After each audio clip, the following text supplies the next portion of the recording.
All right. I think we are good to go since we are live.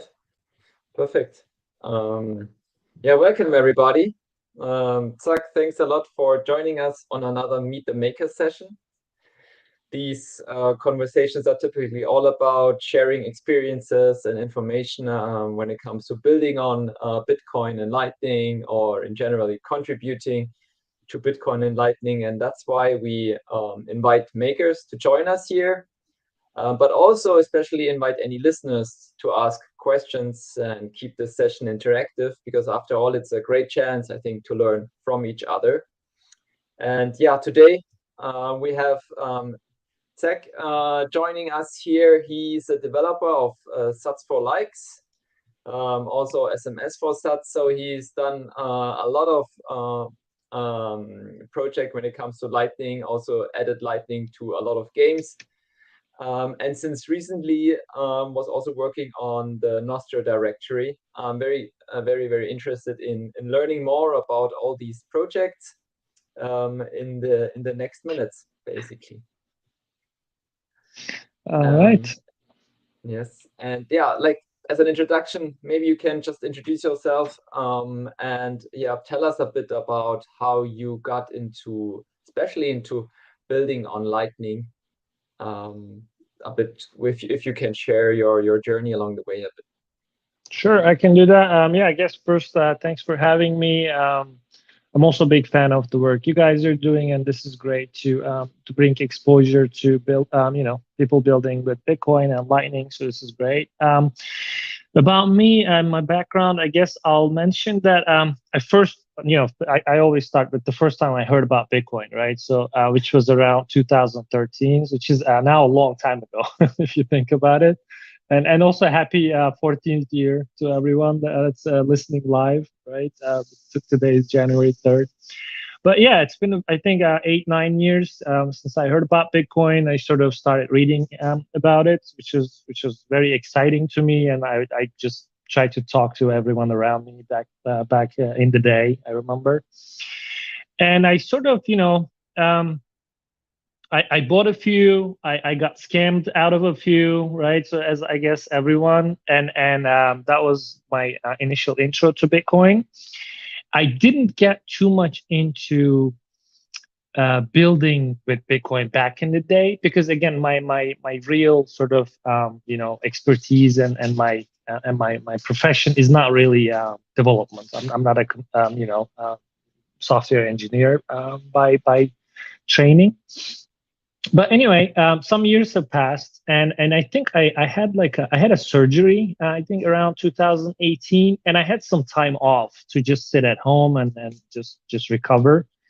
And during that time, just Lightning was just sort of being introduced, and people were building nodes and just doing some cool stuff. I think like even the Star Blocks by Async, just testnet stuff was ongoing at the time.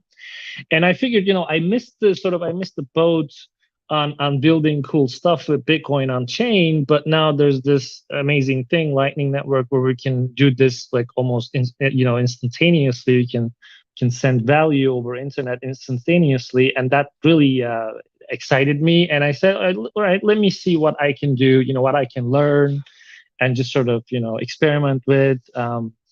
That's really when I got started, I would say around 2018. And I said, okay, I'll make a really simple, like the simplest game I can think of, and I'll just add Lightning to it and see what happens. See if people use it, and just to showcase it, just I don't know, tweet it out and have people look into it and tell me how stupid it is, right? That was sort of my goal. So there's this I don't know, I know it from this really old Turkish movie that the person on the street sort of puts out three playing cards, and tries to get passersby to find the black card in a deck of three cards, right? So there are two red cards, one black card, which is apparently called three card Monte. I learned afterwards.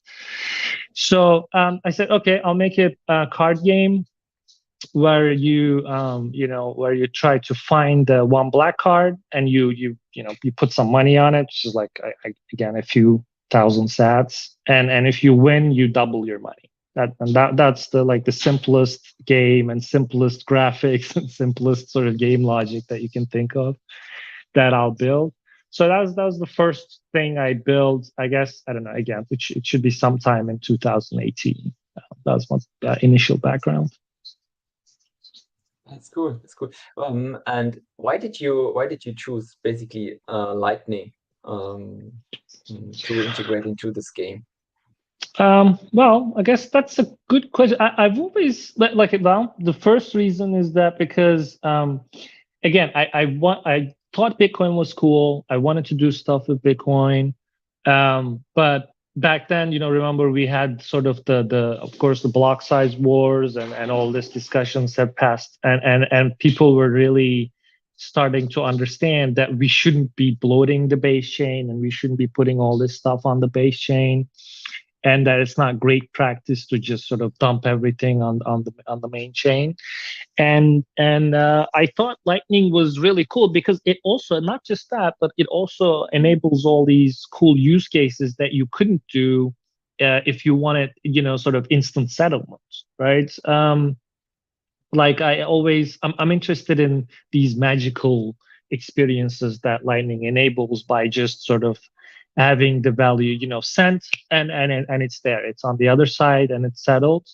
And then maybe like if you win, you click another button and boom, you get your money back. So I don't think, I mean, there's this whole, of course, discussion about zero conf still ongoing after all these years.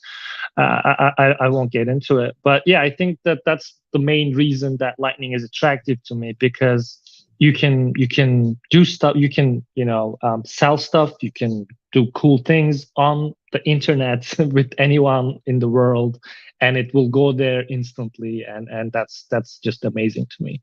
And to be honest, I didn't even think about, if you're asking about like other coins or anything, I didn't even think about that because there's just Bitcoin.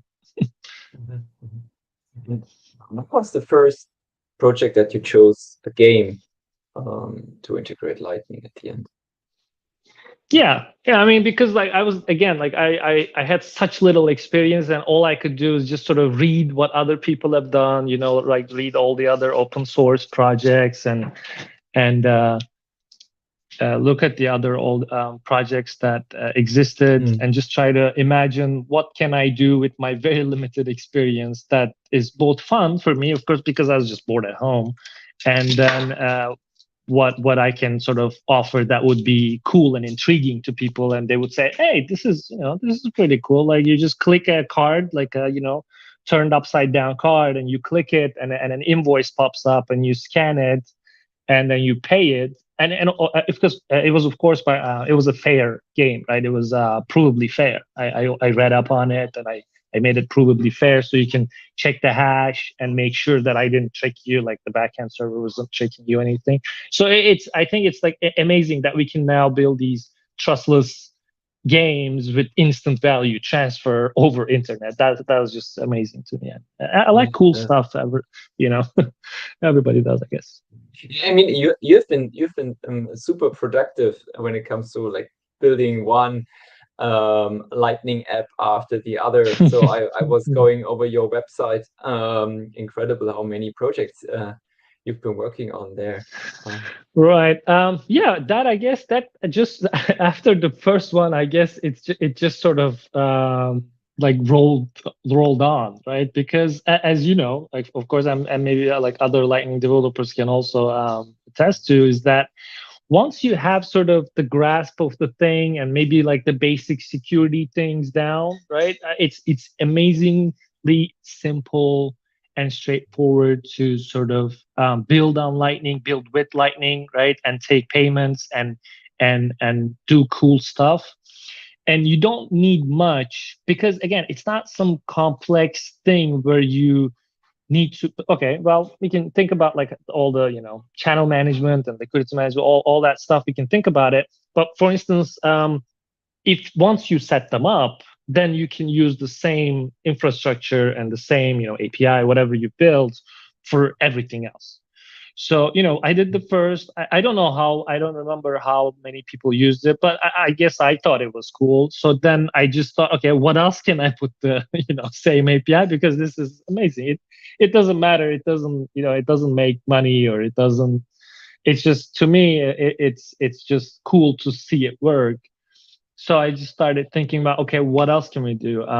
But yeah, I Mhm. guess in crypto.com, I counted, last time I counted, I had like, I don't know, 20 or something apps that I've over the last 4 years I've built. Some of them are still up, some of them are discontinued, some of them have been abused, that I got hacked a bunch of times, and some of them fizzled out, and then yeah, some of them are still being used, which is I think Yeah. pretty cool. Again, like it is cryptode.com, right? It's not Yeah. crypto.com. No, It's it's with a important K. for It's everybody. yeah. It's actually, yeah. It's like, because again, like back when I started, I was thinking, oh, like we can make, because maybe I can talk about a little bit of the justification and the reasoning. Also, again, this is related to my background and where I was in the world at the time as well, because I think this is important to other builders as well, especially in third world countries, right?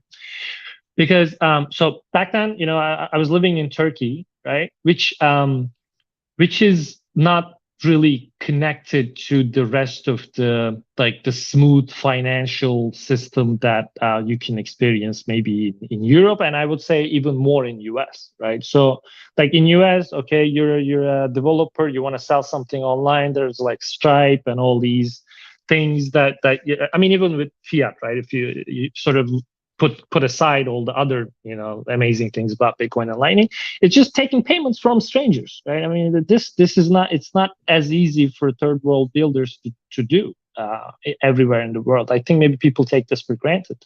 So like if you want to sell something, then you need to, I don't know, you need to set up a company, you need to get a tax ID, you need to negotiate with these companies that do payment process. It's amazing, and that to me is just, it pisses me off. It's annoying to me that like the creative people, like I'm not talking about myself, but actual creative people, um, to just sort of do something online and then immediately sell it and get value for it and make it bigger and become successful. There's all these sort of roadblocks in the way that are, I think, just left over from these archaic financial institutions that exist, and Bitcoin and Lightning sort of knocks them down, and I love that. And it's I think it's a good point. And you also mentioned that along the way you somehow build up a stack of for building these apps. Can you share a bit how this looks like? Because at the end you said, okay, it's rather simple actually. Why is that? Yeah. Yeah, that's absolutely true. So what I guess, like the first time I built it, I was just sort of experimenting testnet, right? So I did a testnet node, put some channels, and I did like some payments, and of course I still maintain like testnet nodes. But basically, the stack is just again, like you build your nodes, you open your connections to whatever, mainly just, of course, it's, I think that just you test it, it fails, you open maybe more channels, etc. So you sort of automate your liquidity, right? So that's what you do. And then once you have an API, basically it's just the same thing over and over, right? So what are you doing? You're creating an order for the user or whatever activity, right? For example, I have these sort of identifiers per game, right? So, because it's a 3 card Monte, it's an SMS order, or it's a sets for likes order, or it's some other, I don't know what else is that? Oh, I had a pretty popular one, Satoshi's World, right? It was a ripoff of Koala's um, Satoshi's Place, right? So all these different things you can do, and you just sort of mark the amounts and the name of whatever you're doing, and then at the end you're just sort of checking if the invoice is settled, right? The Lightning invoice is settled, and once it's settled, you give the user what they want, and that's it. And you just do this over and over. So it's once you build up. And by the way, of course, we should mention that, for example, Albi or OpenNode and many other sort of backend providers and API providers exist now. So it's actually a lot simpler. You don't even need to do any of the things that you like I was doing at the time. And I did switch over to other providers, by the way, at some point, because I was just sort of okay, this is why am I sort of doing this, discovering everything, discovering the wheel over. So I just switched to payment providers. But yeah, the idea is that you just check for settlement and you give the user what they want. And it could be a game, it could be a purchase, it could be, I don't know, could be SMS, whatever. What is like? What would you say is for you the biggest challenge when it comes to building on Lightning right now? Biggest challenge? I guess let me think about that. I guess maybe I would say still the sort of the size of the market, right? So market size, because like I wouldn't say like, oh, we have any technical challenges or oh, like I strongly disagree with people that say, oh, like I don't know, payment failures or routing failures, or I mean things I don't know, maybe it's just me, but I hardly ever experience any of these issues, right? But what I experience is I guess the people that are aware, like just number of people that are aware that they have access to paying Lightning invoices is low, right? Because I know that, for example, in the US, there's like 100 million Cash App users that can actually scan a Lightning invoice and pay it, but I don't think they know it, right? And that's I think that that's a pretty large market already, at least for my purposes and my little hobby projects, right? And I just need them to know it, because now then I can again, like, they could be using Noster or whatever, and be scanning invoices with whatever with their already available banking app, and they could be paying it, but I don't think they know it. So I would say it's mostly related to adoption and sort of mind share, right, more than any technical issues. But again, maybe just to give like a few thoughts on the technical side of things, or maybe for builders where they get blocked. I think again, like some people, some very maybe it's naivety, maybe it's just lack of experience, maybe I'm wrong, but I feel like people sort of get stuck too much on the fact that, oh, they need to be building nodes and they need to be managing liquidity to build on Lightning. You really don't. I mean, you don't. You just don't. Just outsource it for now. And if your use case is such a, I don't know, it could be like a shady thing, or it could be maybe you really want control at all times of the, all times of your sats. You wanna hold on to them at all times. Then if your app gets popular enough, then you can build your own stack. But I really disagree with people. I mean, just right now we should be onboarding any web developers can take payments with Lightning, and I don't think there's anything stopping them. And there's all these tools and APIs, and you just get a webhook, right, and that's it, and it's that really that simple. So yeah, I mean, that's my view. We don't have any major challenges that we should be tackling, except just, I guess, comes down to like marketing, market size, and letting people know that this exists and that they could simply use it. It will very rarely fail, at least in my experience. I think this is super encouraging also for like new developers, especially like normal web developers in the field, to make their hands dirty and start building on Lightning a bit. And Absolutely. because I think they're maybe sometimes afraid of when they hear, okay, you need to do liquidity management, channel rebalancing, and so on and so forth. What is there something that you can recommend if like to automate the node management a bit? Yes, I can do that as well, because I am doing so. Maybe I'll talk about a little bit of SMS for Sats, right? Because I think that's a good example of I'm not using any APIs there, and I am using a node, a Lightning node. It's an LND, although I prefer all the other implementations. I should say that so just to piss people off. But yeah, so what I recommend is, or I'll just talk about what I do, and people can think. What I do, and maybe I'll give a reasoning as well to why I actually use my own node, right? For that, and the reason is because I use, like we use hold invoices there, right? And hold Mhm. invoices, I guess I don't know if they update the regular payment processors that don't offer it. I would have known, I think. So I don't think any of them offer it. And the reason is I was very, I guess, I approached hold invoices very tentatively, right, back in the day. But now I actually see the premise, and I think it's pretty cool. So what we do with hold invoices, it's still sort of, you're still paying a merchant, right? So the user sends a payment, but we sort of hold that invoice until the order is fulfilled.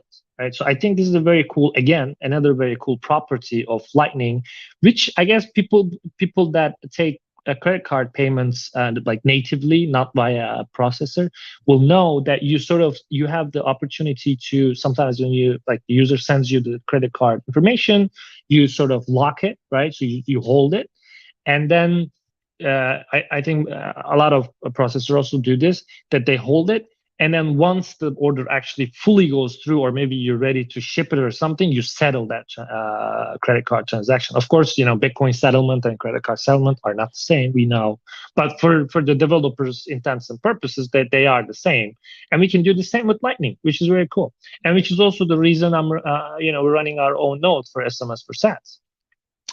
So back to how I'm managing this is that, so we do this cool thing where we use our own nodes, and we actually extended the LNbits API to accept a hold invoice and hold it, and then we send another API sort of ping to it to settle it, right? So and that's, I think that's a pending PR on the Lembits. So if people are interested, they can check it out and contribute and help me push that through to the repo. Back to the thing. So how I manage liquidity is I use, again, another very cool tool that we have at our disposal, thanks to, I think, Danny, right? So we have DZ .io. So he deployed this very, like, I love these that simple apps and that simple APIs, right? It's just, you just send it, you create an order, you say, I'm gonna send you X amount of Sats on Lightning. Send me, X amount, X minus, the fees and everything, amount of Sats to my on-chain wallet, right? So and that's it. That's really all you need to do. So you take payments, right? You sort of, your channel fills up, maybe your liquidity gets low, and then you set up some scripts, you cron job, whatever you're comfortable with, and you say, okay, my channel is full now, I'm gonna just do this, and automatically trigger a payment to DZ. By the way, this can be Bolt's API, of course. This can be, I don't know, any other provider API. We have a bunch of like Fixflow, Bolt's is the OG, of course. So all these cool things that we can automatically use with scripts, right? And you just send some sats from your Lightning channel, and then your Lightning channel is now free and open to take more payments, and it goes to your, maybe it can go to your cold storage, or in my case, for example, I pay my provider in on-chain Bitcoin, because they don't take Lightning, so I pay them on-chain Bitcoin, and now you can see how the circular Bitcoin economy is going to work, right? Because now I have this fully automated setup that I allow people to use something they need, and they pay me instantly with Lightning, with just very little counterparty risk, right? And I take those payments, and I pay my provider on chain, and it just keeps going and going, which I love, right? It's one of my proudest setups, I would say. Yeah, that sounds cool, and probably also optimized along the way with so much experience. But now I really also agree that with all these tools that are out there, like Allen Bits, Bolts, DZ service, it really makes the life of a web developer when it comes to building on Lightning a lot easier actually. Absolutely, absolutely. I think it's like, again, like we should. I don't know. I have no idea how to market. I have no idea how to do these things, but we really have like a lot of very cool tools and in our disposal. In our tool shed. We just need to be like, let people know about them and have people use them, and so that they can grow and they can get better as well. I think a few of the sort of I would say like, not famous developers or famous lightning builders, but like regular just pleb lightning builders have been screaming about these for years, and hopefully these things they're slowly getting their time in the spotlight, and they'll get better, and they'll get more use. That's my hope. Yeah. Yeah, talking about increasing the developer community, what would you think, what could we do as a whole ecosystem to attract more developers? That is a great question that I definitely don't have the answer to. But I think what you're doing is very important, right? So these type of sort of outreach, right? And I should also a big shout out to Bolt.fun, right? I mean, that's Mhm. huge, and that's the exactly sort of thing um, that's important. And maybe like I'll mention that also in my background, I think I didn't mention this yet, but like I love hackathons, right? It's like it's like a race that you maybe win something, right? But it doesn't really matter even if you don't win. It's just fun to like race for something and learn cool stuff. Maybe just start fresh from something and say, oh, I'm going to learn Rust. I want to learn Rust, and I have this silly idea, and I'll just do this with Rust for this hackathon and try to win some sats. So like I really love hackathons. So I think, okay, actually, now that I think about it, I have two things I'll strongly support to your question, to how to improve our reach, and reach other developers, and pique their interest, right? um, Hackathons and bounties, because this is really what did it for me, right? Hackathons and bounties. So I did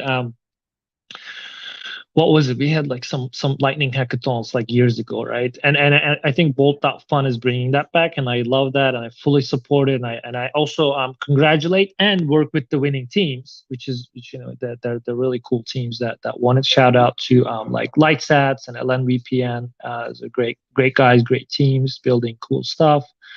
Um, and so I would say that's number one, because that's just exciting, and exciting for a young developer, I think, to have that opportunity to win some sats for building cool stuff and getting recognition, right? And the second thing I'll mention is the bounties, which is another thing that really intrigued me and actually sort of pushed me to the last last step for me to contribute to Zeus. For example, there's like some bounty to integrate LNURL, for example, for Zeus, right? And I wanted to do that anyway, and I wanted to sort of learn and a little bit work on React Native, which is a popular thing to work on. So and I liked LNURL, and I used it as well. So I sort of needed it in that wallet as well. So all of these things, and that gives you like the last sort of incentive to jump into a repo and learn, Mhm. and interact with, of course, like the maintainer and all the people working on it, and contribute. So like, Mm. and by the and also I mean, I'll mention like LB has cool bounties as well, which is also very cool. But yeah, I think even it doesn't really matter if it's not that big of a bounty. Of course, if it's too challenging work, I suppose people will expect it to be a little bit bigger bounty. But like I think maybe I'll a little bit I'll change the subject a little bit and I'll go back. But yeah, I just want to mention that, like, again, we have this magical online, like, internet value transfer thing that we can use. And bounties are like, I feel like, bounty hunter in the Wild West, or like people going like, digging for gold. Remember, like they would go to the West and because they just didn't have anything and they had to find something, and they wanted to, maybe, I don't know, win some money and or some money, or I don't know, get rich, whatever. And they would just like mercenaries, right? Like you just jump in and learn whatever they're doing, and you do it and you win something in return. And now we can do that online. That's amazing. So that's, I always say, like, I understand, of course, like funding for open source projects. It's a subject, right? It's a lot of people are working on it. It's not easy, and I'm sure it's tight. Uh, but I would say, if you want to get like young developers and talented developers interested, just offer bounties, and walk them through. Of course, not just it's not just, oh, it's just for money. It shouldn't be, right? It should be the last incentive to get people to just look, because I mean, we should all agree that it takes time, right? You clone a repo, you build it, something doesn't work, you spend a lot of time on it, and of course, it's a very cool thing to be a contributor, and just for the hell of it, it's always fun. I do that as well. But I would suggest, for a lot of people, bounties could really help, and just sort of push them, to give them the final push to look into something that they're passionate about. Yeah, cool. And I also like a lot that you mentioned, actually, that it's just one part of the whole incentives, and basically the last one to push them basically over the line, that they start working on one of these issues that are posted in the bounties list. But it's not only about the money, No, because no. usually developers learn a lot when they interact with like the core maintainers of such a project, for example. Absolutely. But I'll also, like, absolutely, I agree. And I'll also mention, like, it also gives you like some stickiness and sort of some sort of ownership to the repo, and you feel sort of you're part of it. And for example, like, I always like after, I think I contribute to like Zeus and Alembits and Albi, right? And then I sort of also, time to time, I go back and check like the issues and things, right? So I try to see if there's something related to what I've done there, right? That's happening, or maybe having a problem or something. And sort of, it gives you that sort of feeling of ownership, that you go back, oh, like, I'm part of this now, and I should, and I wonder how people are using. Are they enjoying it? Are they having trouble with it? Or is it really, did I do a bad job? So you go, or did I do a good job? And people are saying, oh, this is great. So it gives you that feeling, and you go back. And I don't know. Like I said, I'm not a computer engineer by sort of profession, or that's not my training. But I really like these sort of like, you get the feels of these, community, which is just a very cool thing. I don't know. It's very cool. Cool point. There, when it comes to community, there's also been a community quickly growing, talking about Noster here, and you are also already there, active with our own project. Yeah. Maybe you can share a bit some thoughts about that as well. Sure. Yeah. I guess, you can't mention Nostr without mentioning Fiat Jeff, right? So this is really, it's embarrassing, really, because actually Fiat Jeff, like, I think he pinged me, I don't know, like months ago, saying like, but why don't you build some cool stuff on Nostr? And it's like, we're doing a really cool thing. I was like, I really want to. I have no time. I just don't have time. And I was thinking, like, what can I do? It's always in the back of my mind, and I was always like shilling it whenever appropriate, right? It's like, just because I want to see, like, I always want to see what can become of what people like Fiat Jeff and Anton and all these guys build. I mean, because I really feel like they know what like decentralization means, and they understand the challenges of doing these, that they're much smarter people that have much more experience, and just sort of grasp on how these things work. So I always like pay attention when they say something. But yeah, so it was a while ago, and I wanted to sort of do something with it. I just didn't know what. I had a few ideas. Like, remember, I had a repo called Red Phone, which is like I did it for, I think, Impervious API Yeah, is like a Pseudozach. WebRTC over Lightning, right? So which was also like, I think it was also well received. And I was saying like maybe I'll build it over, I'll build it on Nostr, and I just didn't ever get around to it, and I don't have time anyway. So back to like Jack tweeting, right? I guess it all goes back there, and then okay, now it's time, and I figured people are just sort of sending their like pub keys, and there's no structure to it, and people are trying to find each other.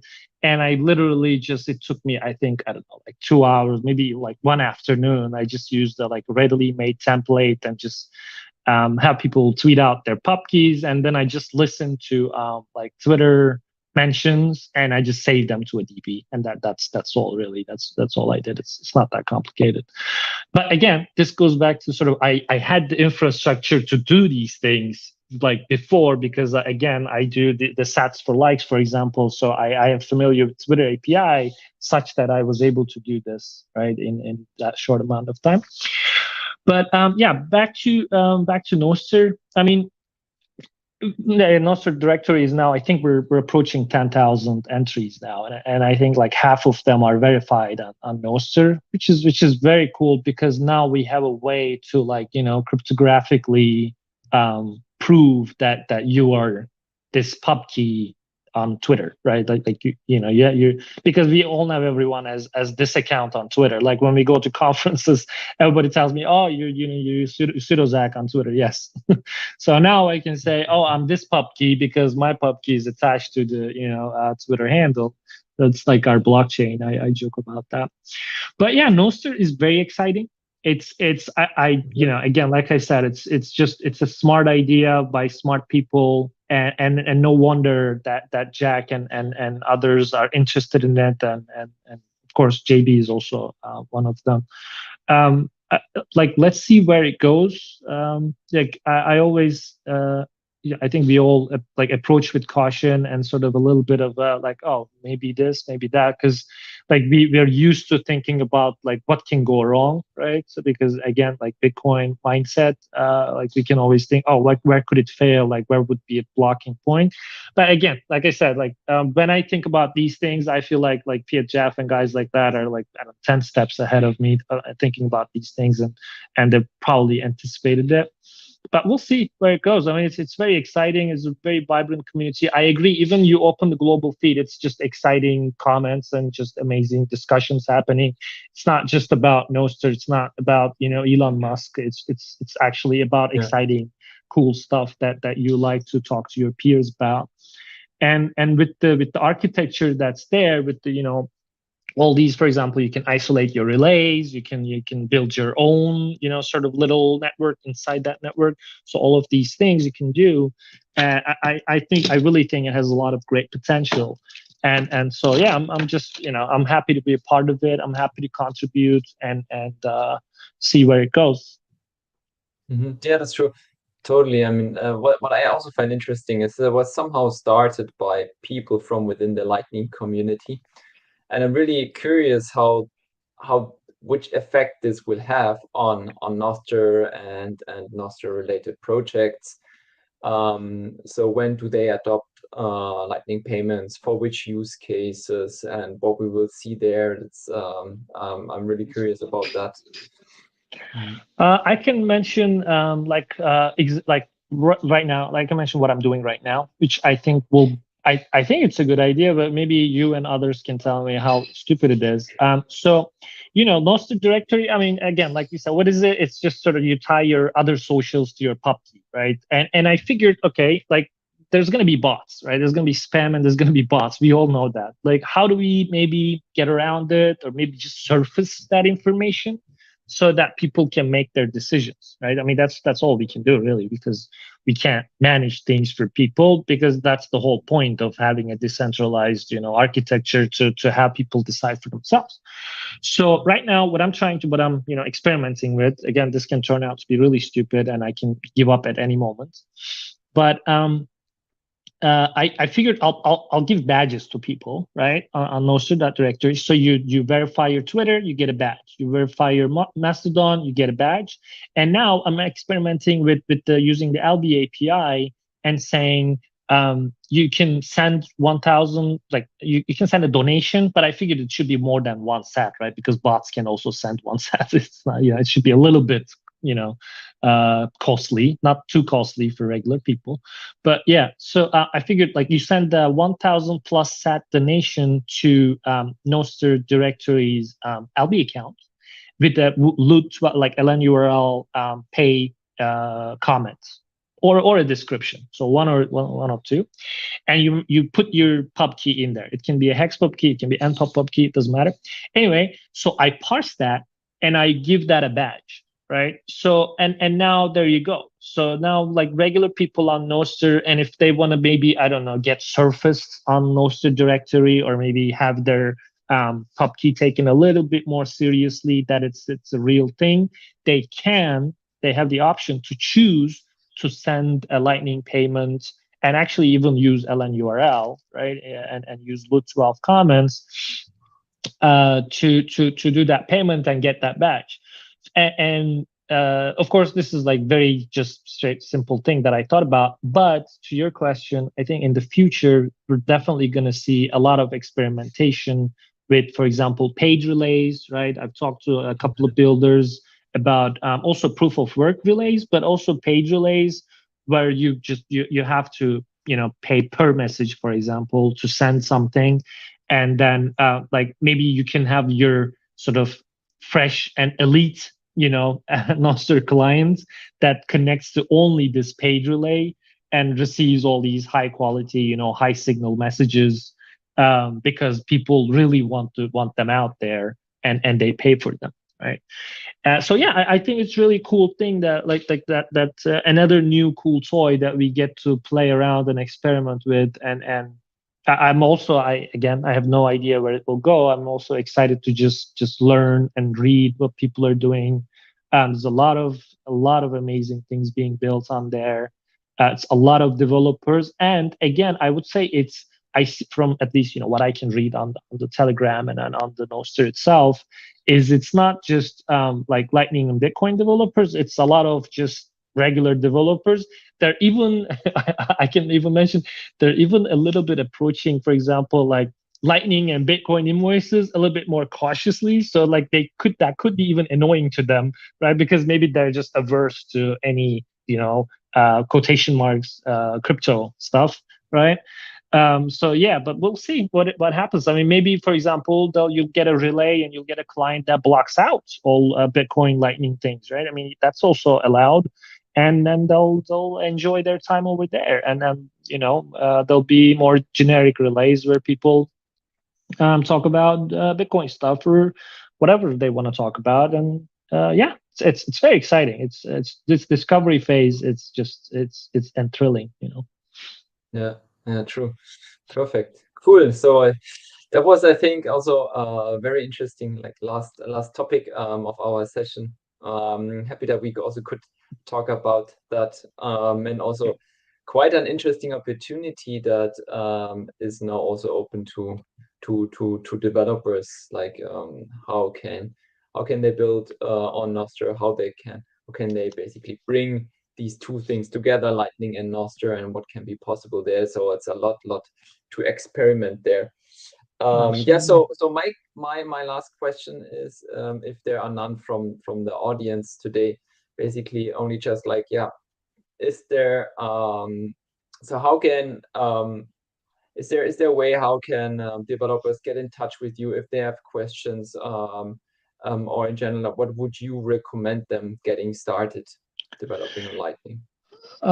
Well, yeah, I think my DMs are open, right? So I'm on Twitter. It's like Seatlaik, but you can probably find me as Pseudozach, and I'm Pseudozach on Telegram and Discord. So just everywhere you can find me. Feel free to send your questions. I almost always respond, unless you're rude, right? Um, and for getting started, we have so many tools and libraries and processors and APIs that are available right now. Like there's like there's inspiration. For example, there was ideas thread on Stacker News, right? Stacker.news, and I just put all my notes there. I just put all my ideas, and it's just like that. There are definitely a lot of things to build. It just really depends what you want to do with it. But my suggestion, again, it goes against the ethos of Bitcoin and Lightning, is that don't worry about self custody. Don't worry about like, oh, you if you want to just if you want to be developing, just develop, right? And if you worry about, oh, I should use my own node for this, or you want to learn about managing a node, of course, use your own node by all means. But I would say just start with just like any other internet business, right? So just start with your idea, just build it, use a simple API, like even use, I don't know, of course, this is discouraged, but like, legend.lnbits.com. It has an API, it's already there, and there's nothing to it. It's just use it. It's not super dependable. It might crash. Okay, then deploy your own or use a provider like yeah, LB, OpenNode, I don't know, there's a bunch of others I can't think of. But yeah, just like put your like number one mistake people make, in my opinion, in my very humble opinion, is that they just think too much and they build just too much without actually releasing anything, and they try to perfect it.